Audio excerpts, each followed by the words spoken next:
দেশ জুড়ে মিথ্যা মুসলিম বিদ্বেষ সৃষ্টি করতেই বিজেপি কাশ্মীরে জঙ্গি হানা করিয়েছে। আর কত নোংরামি করবে মোদী সরকার? কাশ্মীর ইস্যুতে এমন মন্তব্য করেছেন দীপক ব্যাপারী নামের এক ভারতীয় নাগরিক। বৃহস্পতিবার নিজের ফেসবুক আইডিতে দেওয়া এক পোস্টে এ মন্তব্য করেন তিনি। দীপক ব্যাপারী পশ্চিমবঙ্গের কলকাতার বাসিন্দা।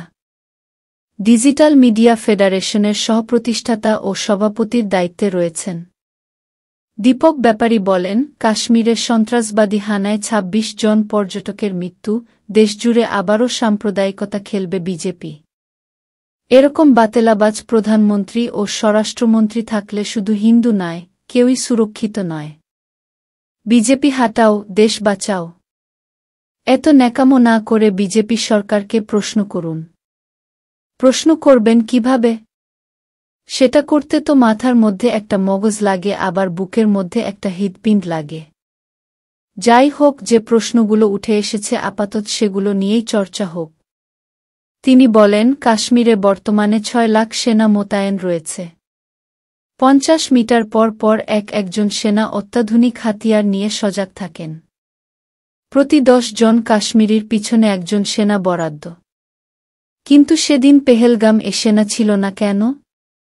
পেহেলগাম একটি পর্যটকপূর্ণ স্থান। সেখান থেকে সেনা বা পুলিশ তুলে নেওয়ার আদেশ কে দিয়েছিল?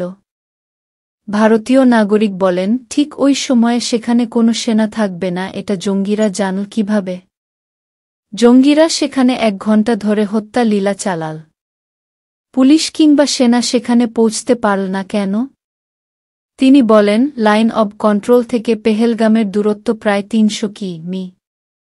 গোয়েন্দা, সেনা, বিএসএফ, পুলিশ সবাইকে ফাঁকি দিয়ে এত দূর পথ অতিক্রম করে পাকিস্তানি জঙ্গিরা সেখানে পৌঁছল কিভাবে? ১৯ এপ্রিল প্রধানমন্ত্রীর কাশ্মীর সফর বাতিল করা হল কেন? তার মানে তিনি জানতেন কাশ্মীরে কিছু ঘটতে যাচ্ছে। তারপরেও কেন্দ্র সরকার ব্যবস্থা নিল না কেন? দীপক বলেন, পুলওয়ামা ঘটনা ঘটানোর আগে সেখানে চেকপোস্ট তুলে দেওয়া হয়েছিল যেন কোনো গাড়ির তল্লাশি না করা হয়। এখানেও তেমন কিছু করা হয়নি তো। জঙ্গিরা নাকি বেছে বেছে হিন্দু পুরুষদের হত্যা করেছে, নারী এবং শিশুদের ছাড় দিয়েছে।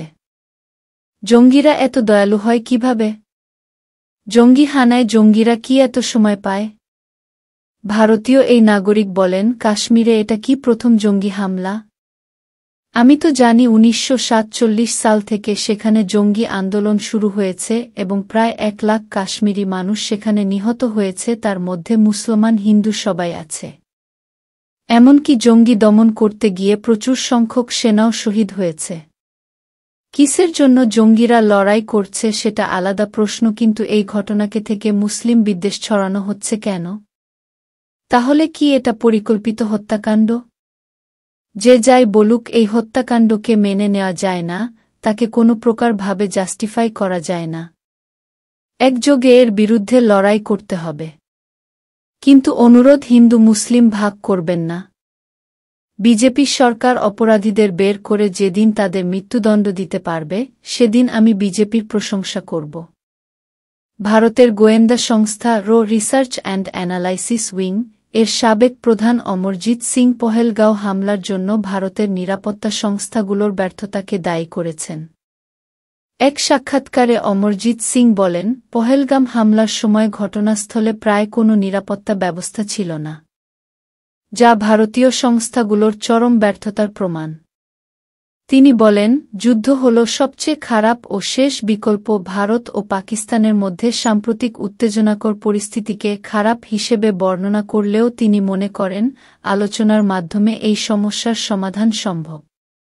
সাবেক এই গোয়েন্দা প্রধান বলেন, আলোচনা কখনোই পুরোপুরি শেষ হয় না। কেউ না কেউ, কোথাও না কোথাও কথা বলেই। এমনকি সরকার সরাসরি না বললেও কোনো পক্ষ কিছু একটা বলবে, আর সৌদি আরব, ইরান বা সংযুক্ত আরব আমিরাত এর মতো দেশ এগিয়ে এসে মধ্যস্থতা করতে পারে।